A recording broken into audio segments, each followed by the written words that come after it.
a quem desculpa a e a sua razão de ser. Não estamos na obra. As pedras da infinidade da dor. Eu jamais Elas adormecem na alma. O sacrifício tempera de sonhos.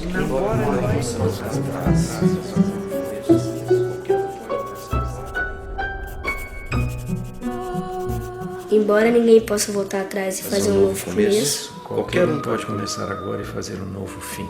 Eu entrei no filme por diversas formas, né? A primeira delas é porque achava uma boa biografia a ser contada. O que me fascinou foi o homem, a história, quem ele envolveu ao longo de sua vida. Eu sabia que o ponto meu no filme seria respeitá-lo e respeitar o que ele representa e respeitar as pessoas, o mundo de pessoas que ele representa. Todos nós acreditamos que existe uma corrente entre as pessoas quando se juntam e querem uma coisa. Estava aberto para mim contar o que eu quisesse contar do Chico Xavier. E eu contei o que achava que era necessário contar. Para mim, ele é absolutamente terreno, mas o seu comportamento, a sua maneira de falar, a sua maneira de comportar com a diversidade, a maneira de responder a um desafio, é uma maneira que normalmente as pessoas consagram como santo. Quem era o Chico? Um homem que escreveu mais de 400 livros, vendeu mais de 20 milhões de exemplares e doou toda a renda dos direitos autorais em cartório e instituições beneficentes. Por quê? Ele dizia, eu não escrevi nada, os livros não me pertencem, eles, os espíritos, escreveram. Chico Xavier é tudo aquilo que nós poderíamos chamar de um homem bom. Ímpar, sempre dizia, amai-vos uns aos outros como eu vos amei. E ele exemplificou isso durante toda a sua vida. Eu contei a história sem ser partidário. Procurei ser honesto com as minhas convicções ao contar essa história que eu desconheço realmente o que acontece com Chico Xavier.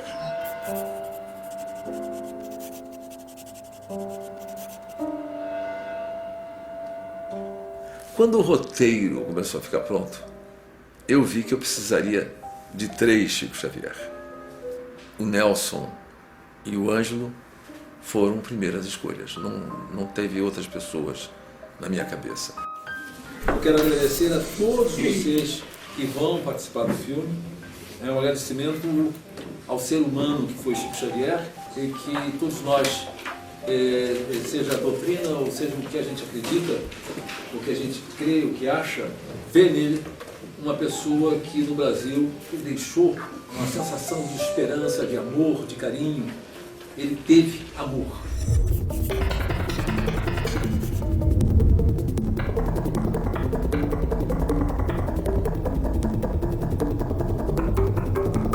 Atenção, som, câmera, 1, 2, 3, vácuo e bolso! É uma produção de 11 milhões de reais que foram gastos contando a fase de pesquisa, pré-produção, filmagem, pós-produção.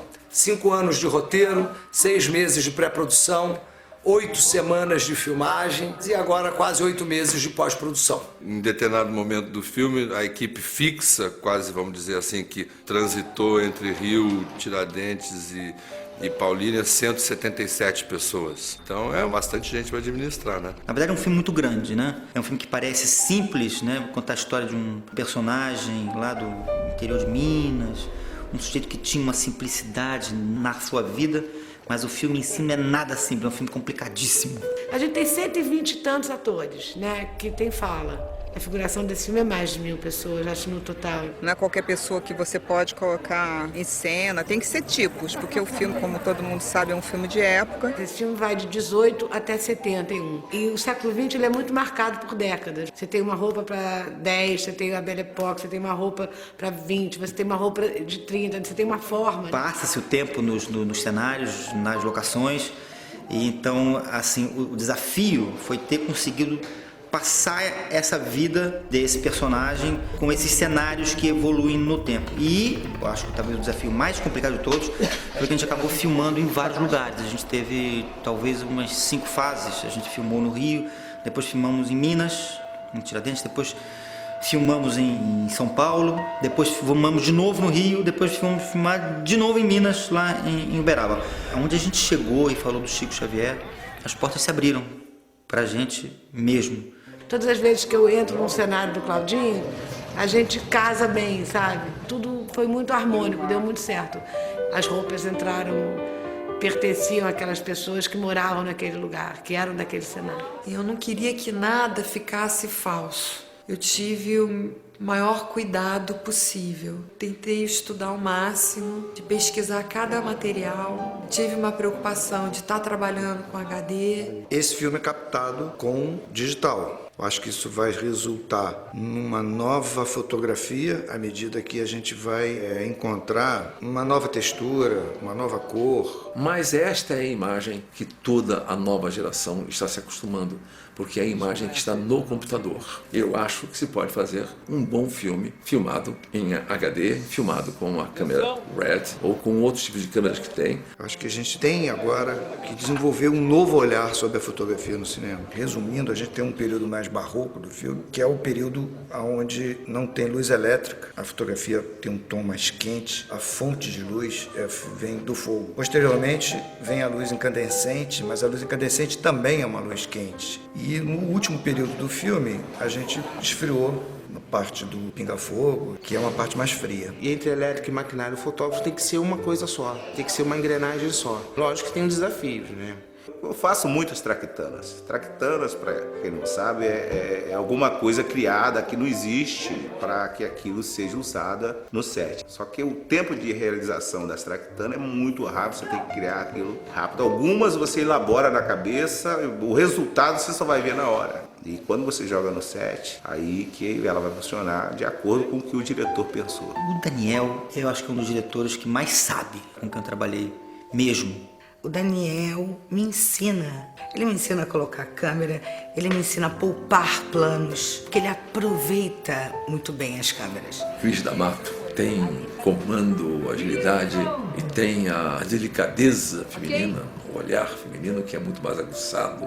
Daniel e eu fuçamos bem o livro do Marcel Sotomayor. Eu acho que alguém com a visão que o Daniel tem de cinema, de comunicação e com esse distanciamento que ele tem em relação ao tema, por não ser espírita, por ser ateu, como se declara, isso só faz bem ao Chico. A gente usou como base o livro As Vidas de Chico Xavier, do Marcel Sotomayor. A estrutura do filme, ela não segue o do livro, porque o livro vai na cronologia. Enfim, não é totalmente cronológico, mas ele segue uma liberdade da literatura, vamos dizer assim. Já o filme não, a gente teve que trabalhar essa nossa estrutura de 3 grandes etapas costuradas pelo Pinga-Fogo e achar a nossa própria linguagem. O Pinga-Fogo foi na época, e foi para mim agora, uma base muito grande para estudar o Chico Xavier.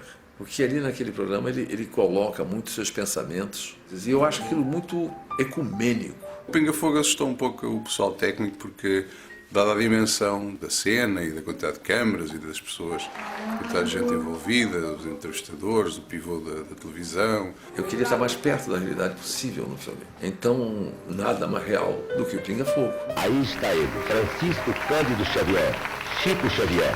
É um prazer recebê-lo esta noite no Pinga-Fogo. A maior audiência da televisão num programa de entrevistas em todos os tempos foi exatamente a entrevista do Chico Xavier no Pinga-Fogo.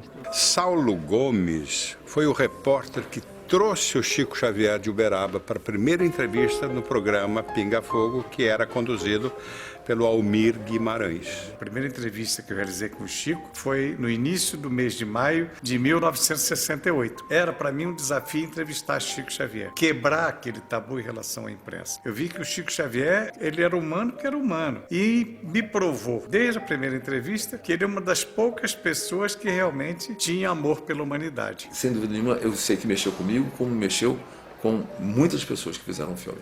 Não é que me torne um espírita, não é que me torne um crente, nada disso, mas ele mexe no que eu acho o mais fundamental. Ele mexe na pessoa.